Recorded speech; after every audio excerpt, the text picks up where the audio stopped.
Hi, Mike here. This video is based on a real-life scenario.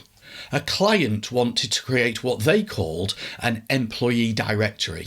It was basically a Word document that included for each employee their name, their email address in a clickable format, and their photo. If they only had a few employees, they could probably have created this manually, but they had a couple of hundred. So my suggestion to get this job done quickly was to use the mailmerge feature of Word.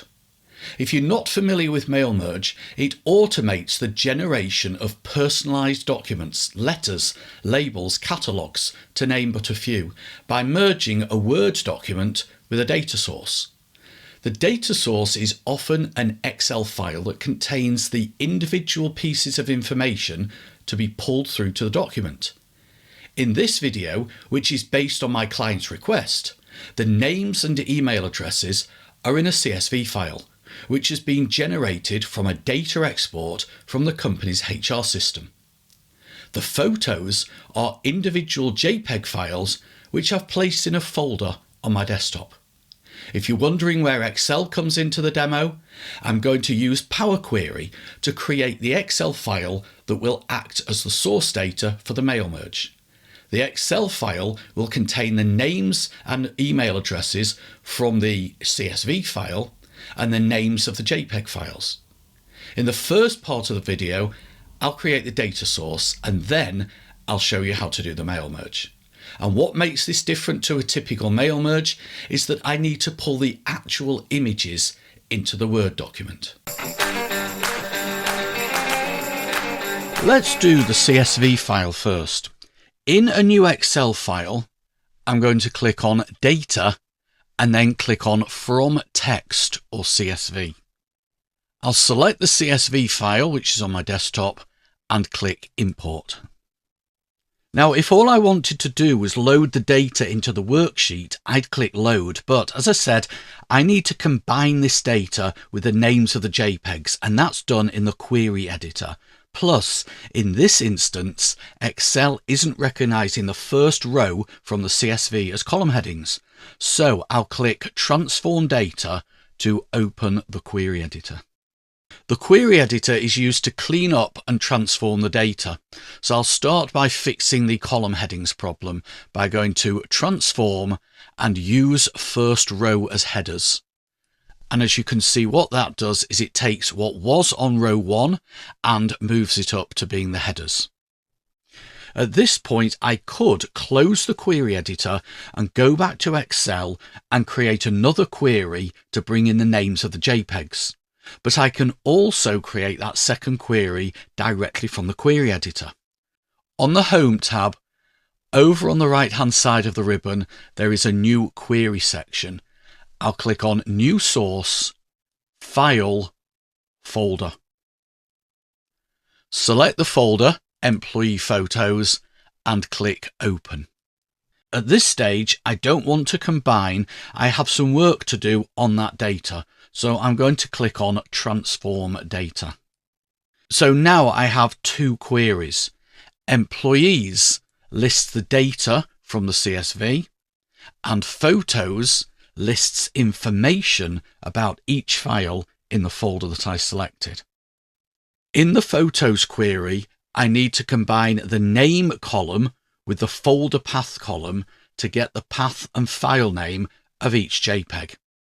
So what I'll do is I'll select the folder path column, hold down the Control key and click the name column. So holding the Control key down as you select columns allows you to select multiple columns.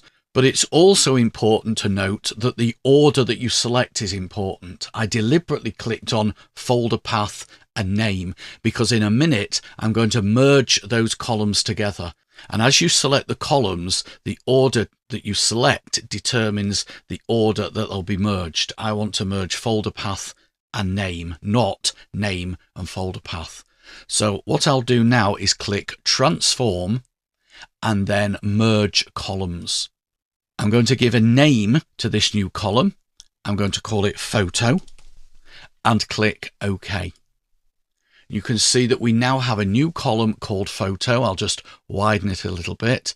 and the data in there is the path followed by the name of the file, not the name of the file followed by the path. There's a number of columns in this table that I don't actually need, so I'll remove them. And to do that, I'll click the Home tab and choose Columns, and I only want to keep the column called Photo. So that's the only one that's going to be ticked, and click on OK. Ultimately, I need to create a single table which contains the columns from employees and the column from photos.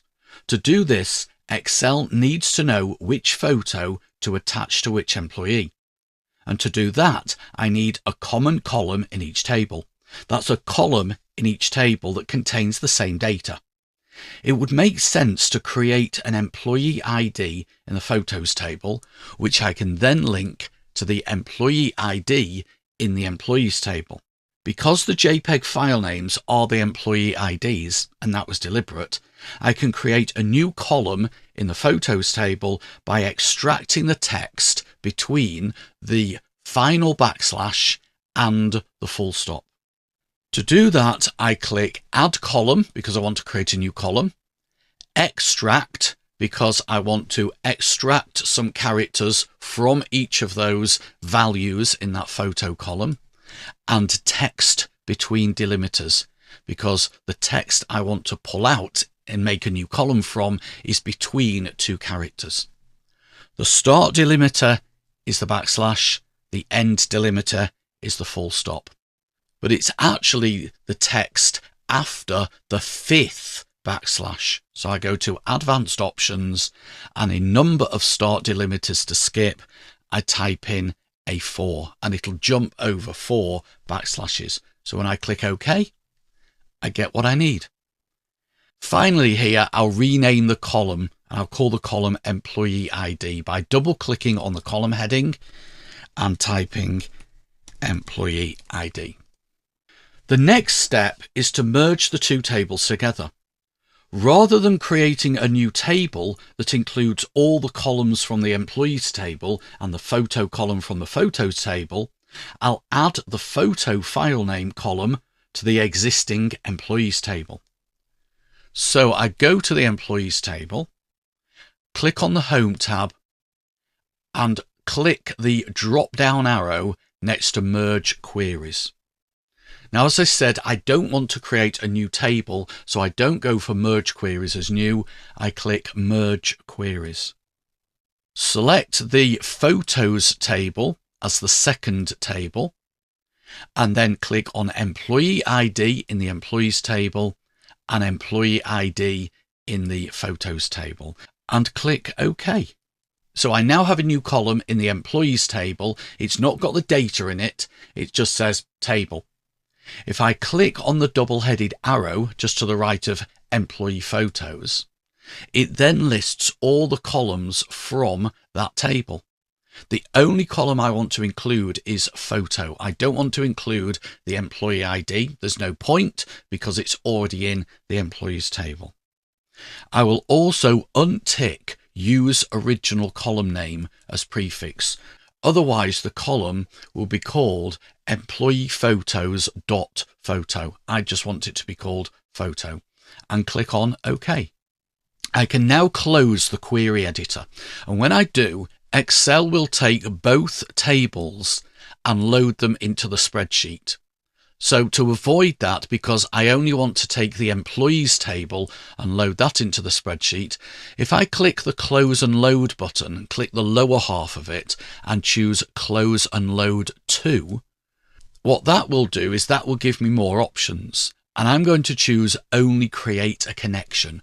What Only Create a Connection does is it closes the query editor, doesn't actually load the data into the spreadsheet, but it has created a connection to the CSV file and that folder.